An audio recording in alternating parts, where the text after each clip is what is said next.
in this video, I am going to solve the 22nd problem from chapter 17, Waves Part 2.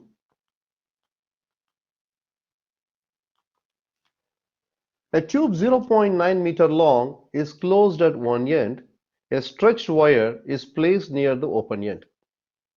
So better we can draw the diagram, by that it will be easy for our understanding. Okay, so you have a tube and that tube is closed at one end. So better I can do one thing. I am going to draw the tube here.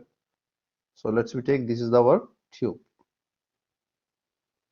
and one end is closed, another end is open, right? Okay, and what's the length of the tube? The length of the tube is, better I can take the length as small l. Okay, so length here they mention as 0.9 meter. A stretched wire is placed near the open end. So you stretched a wire and you placed near to the open end of the tube, and this length is mentioned, that means the length of the wire is mentioned as capital L, which is equal to 0.330, and its mass is mentioned. And these two wires are fixed at both ends. By that, it oscillates into fundamental mode. What is the fundamental mode? That means n is equal to 1. So that means this wire will have the fundamental frequency. That means it has only one loop, which is n is equal to 1. By resonance, it sets the air column in the tube. So when this wire start vibrating, this sound will be entering this tube, right? By that, what happens? It will generate second lowest harmonic inside the tube. So that means the second lowest harmonic means here n is equal to 2. That means the two notes will be inside, right? So by that, what will happen inside the tube? It will have this type of wave. That means n is equal to 2. So this n is equal to 1. This sound is entering this tube. By that, inside the tube, you have the frequency of n is equal to 2, right? Okay. By using this, we are going to find what should be the frequency. That means this frequency for n is equal to 1, which is exactly equal to the frequency emitted. The frequency of the wave inside the tube will be exactly the same. Clear? So in the first part, we are going to find that frequency. In the second part, we are going to find what should be the tension created in the string, because we fix that, we stretch that string with some support. Am I right? So that means the tension will be generated in that string. So we are going to find what should be the tension created in the wire. String, wire, everything is same, right? Clear? Okay. So first of all, what I'm going to do, I'm going to write what is given. Let's we consider the tube first. So the length of the pipe, so length of the pipe or tube. So length of the tube, small l, is equal to 0.9 meter. Then I am going to come for the length of the wire. What is the length of the wire? The length of the wire caps L, which is equal to 0.330, and the mass of the wire is mentioned. Mass of the wire is 9.6 gram.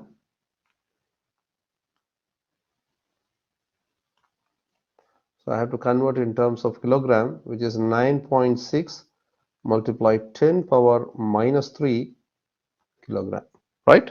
Okay. Now I am going to find what should be the frequency generated inside. So that frequency is equal to the frequency of the wire also, right? So let's we start with the tube first. So inside the tubes, its n is equal to 2, second lowest frequency, right? And this is the total length of the pipe.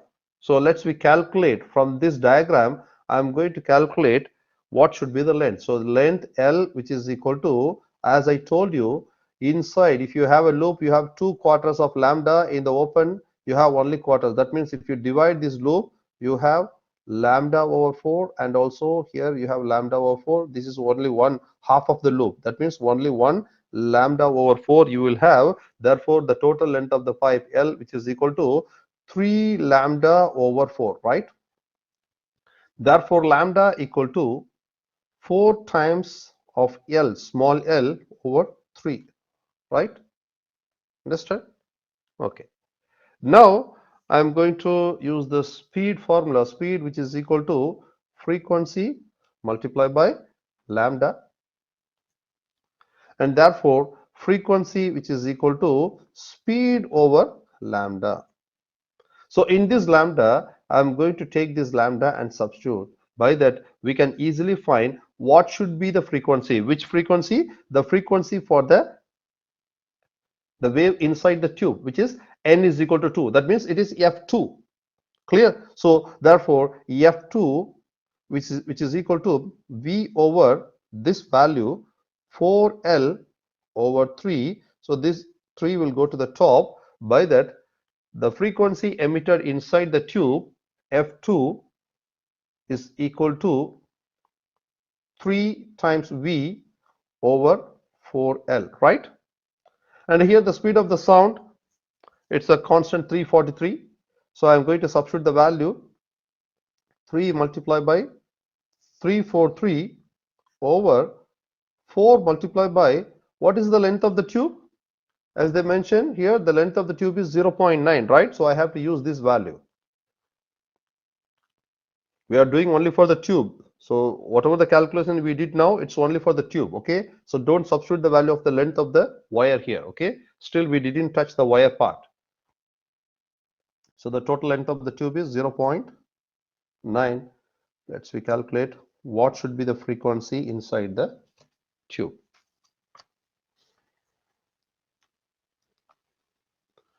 Three multiplied by 343 over 4 multiplied by 0.9. I got the answer as 285.83. 285.83 hertz. Clear? Okay. So this is the answer for the first part. Understand? Clear? Okay. Now in the second part we are going to calculate what should be the tension, right? So for calculating the tension, I'm going to use the right hand side of the equation, right hand side of the diagram. So we apply the frequency for the fundamental mode for the this wire or string.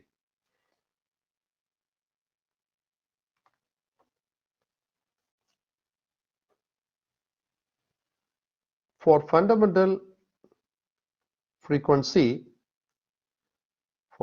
frequency means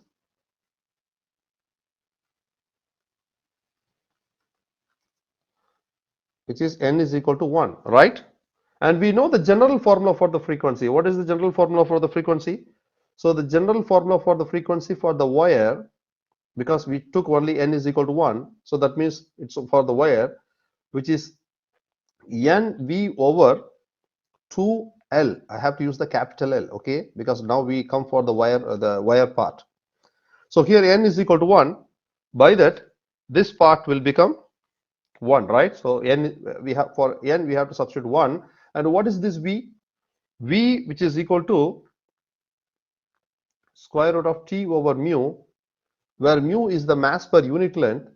Therefore this V becomes T over mass over capital L. So this L will go to the top. By that the speed formula will become square root of T caps L over mass. Now I'm going to take this and substitute in this part. I'm going to take this n, I'm going to substitute here.